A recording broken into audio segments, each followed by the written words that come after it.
కట్ల కట్టలు వస్తుంది, మరి ఎట్లా వచ్చినాయి? వ్యామోహం మాత్రం అసలు లేదు. అకౌంట్లో చూస్తే దండిగా ఉంది. ఎట్లా? అది వేరు ఇది వేరు అని అనుకుంటారు. అవునా? వ్యామోహం కాకుండా అసలు గ్యాదర్ చేస్తారా? లేదు. మనకు అవసరానికి మించి ఎప్పుడైతే మన దగ్గరికి వచ్చిందో దాన్ని మనం ఎవరైతే అవసరతల్లో ఉన్నారో వాళ్ళని వెతికి మనం చేసేవారుగా ఉంటారు. ఇప్పుడు దావీదు దాచుకోవడానికి ప్లేస్ లేదా? అందుకనే దానం చేశాడా? ప్లేస్ ఉండి కూడా ఏం చేశాడు? ఎవరెవరైతే అవసరతలో ఉన్నారో వాళ్ళని వెతుక్కొని మరి. ఇప్పుడు అబ్రహాం పాడైపోయిందని గుమ్మలో కూర్చొని ఎవరైనా వస్తే బాగుంది, వాళ్ళకి ఇచ్చేసేద్దాం, ఇది ఎట్లా పాడైపోయింది ఇప్పుడు అనుకున్నాడా? దానికోసం దానం చేశాడా? ఎవరన్నా వస్తే మీరు గమనించినట్టయితే ఎవరన్నా వస్తేనంట అప్పటికప్పుడు ఒక చక్కటి గొర్రెనో లేకపోతే దేన్నో అప్పుడు బలిచ్చి వాళ్ళకి వేడివేడిగా వండి పెట్టేవాడు అంట. ఆల్రెడీ వండి మేము 2-3 పూటలు తిన్నాము, ఇక అది వేస్ట్ అయితే దారిని పోయి వాళ్ళకి ఇస్తే బాగుండే, వాళ్ళు గుమ్మాల్లో కూర్చోవాలా. వాళ్ళు ఎప్పుడు వచ్చినా సరే అప్పుడు ఫ్రెష్గా కట్ చేసి ఇచ్చేవాళ్ళు. అంటే వాళ్ళ ఆలోచన ఏంటి? వాళ్ళ ఆశ ఏంటి? నాకు తినంగా అబ్రహాం దగ్గర అనేకం ఉంది, అవునా కదా? ఆయన దగ్గర ఉన్న సమృద్ధిని బట్టి గుమ్మాల్లో కూర్చొని ఎత్తుక్కున్నాడు ఆయన.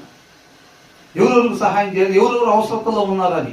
బాటసార్లే కదా అవసరతలో ఉండేది. వాళ్ళ సొంత ఇల్లు ఉండవు, ఎక్కడికో ప్రయాణం చేయడానికి వెళ్తారు, మధ్యలో ఈ ఊరు దగ్గరికి వచ్చారు, హాల్టింగ్ నైట్ అక్కడ స్టే చేసి పొద్దున్నే మళ్ళీ ప్రయాణం కొనసాగించాలి. అంటే వాళ్ళు అవసరతలో ఉన్నారా లేదా? వాళ్ళకి తెలిసిన వాళ్ళు ఎవరు ఉంటారు అక్కడ? అందరికీ తెలిసిన వాళ్ళు ఉండకపోవచ్చు కదా. కాబట్టి వాళ్ళకి ఆహారం, చక్కటి ఆతిథ్యము, వాళ్ళకి ఒక రూమ్ కేటాయించి వాళ్ళు మార్నింగ్ వెళ్ళిపోయినంత వరకు కూడా వాళ్ళ బాగోగులో చూడటం అన్నమాట. దానివల్ల ఒక డబ్బుల కట్టని అబ్రహాం సంపాదించుకుంటా ఉన్నాడు. అట్లాగా అనేక కట్టలు వీళ్ళు కూడా సంపాదించుకుంటా ఉంటారు అన్నమాట.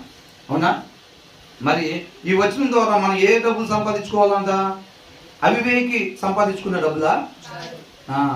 మనమైనా అంతే. మన హృదయంలో వాక్యం లేకుండా మన దగ్గరికి డబ్బులు వచ్చినాయి అంటే మాత్రం మనం పెట్టే పెట్టుబడులన్నీ అట్టే దారి తీస్తాయి, మన ఆలోచనలన్నీ అట్టే దారి తీస్తాయి. అర్థమవుతుందండి? అవసరం లేని, అవసరానికి మించినవి అలాంటి వాటన్నింటినీ చేయకపోతాం అన్నమాట. హృదయంలో వాక్యం లేకుండా మన దగ్గరికి దాని డబ్బులు వస్తాయి. కాబట్టి ఎనీ టైం మన హృదయంలో వాక్యాన్ని పెట్టుకోవాలి. అప్పుడు మనం డబ్బులు వచ్చినా ఎలా ఖర్చు పెట్టాలో మన హృదయంలో ఉన్న దేవుడే, వాక్యమే దేవుడే ఉన్నాడు కదా, ఆ దేవుడే దాన్ని ఎలా ఉపయోగించాలి అనే దానికి ప్రేరేపణ ఇస్తూ ఉంటాడు. మన ఆలోచనలకి, మన హృదయానికి తలంపులు కావాలిగా. వాక్యం ఉంది, ఏది పడుతుంది కావాలంటే ఏంటి?